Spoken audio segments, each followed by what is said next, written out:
యూఎస్‌లో కాయిన్స్ ఉంటాయి భయ్యా. 4 రకాలుంటాయి. నాకైతే వాటి వాల్యూ ఎంతో తెలీదు. అంటే ఇప్పుడు సపోజ్ ఒక షాప్‌లోకెళ్ళి అది $9 54 సెంట్స్ అన్నారనుకోండి. నేను మొహమాటం లేకుండా $10 ఇచ్చేసి వచ్చేస్తా.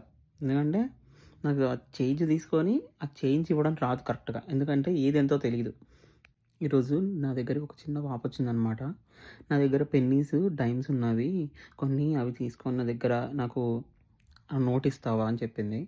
సర్లే ఎన్నుంటాయో కొన్ని కొన్ని కదా అని తీసుకొని చెప్పేసి తీసుకురమ్మన్నాను. 200 కాయిన్లు తీసుకొచ్చింది భయ్య.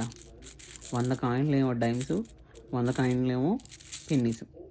కానీ ఆ పాపకి ఇన్ని కాయిన్స్ తీసుకొచ్చినా వచ్చినాయి $11 అనమాట. ఇది ఫస్ట్ చూపించినయి పెన్నీస్ ఏమో ఒక్కొక్కటి 1 సెంట్, 0.01 సెంట్. డైమ్స్ ఏమో 0.10 సెంట్స్. సో, ఇవన్నీ ఆ పాప ఎప్పటినుంచో కలెక్ట్ చేసుకుంటుందంట. ఈరోజు తన బర్త్‌డే అంట. ఇంకొన్ని ఎక్కువొచ్చినాయని జెప్పేసి అవి ఎలా మార్చుకోవాలో తెలియక వాళ్ళ పేరెంట్స్‌ని అడిగితే ఇవ్వలేదంట. సో, నా దగ్గరకొచ్చి అడిగితే నేను $10 ఏమో డైమ్స్ వాల్యూ అండ్ $1 పెన్నీస్. మొత్తం 200 కాయిన్స్ అనమాట. ఒప్పుకున్న పెళ్ళికి వాయించడం తప్పుతుందన్నట్టు ఒప్పుకున్నా కాబట్టి చేంజ్ ఇచ్చేసి పంపించేసా అనమాట. కానీ చేంజ్ ఇచ్చిన తర్వాత ఆ పాప రియాక్షన్ చాలా క్యూట్ అనిపించింది. You made my day. You made my birthday so special. Thank you so much అని చాలా సార్లు చెప్పి వెళ్ళిపోయిందనమాట. ఓకే. మన లైఫ్‌లో హ్యాపీనెస్ లేకపోయినా మన వల్ల వేరే వాళ్ళకి హ్యాపీనెస్ వస్తుందంటే దాన్నెందుకు ఆపాలి?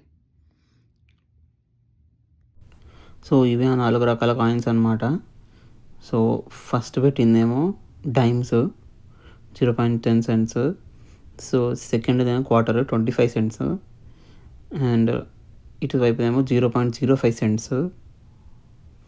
అండ్ ఫస్ట్‌దొచ్చేసి 0.01 పెన్నీ అంటామన్నమాట దీన్ని. Penny, dime, nickel, quarter.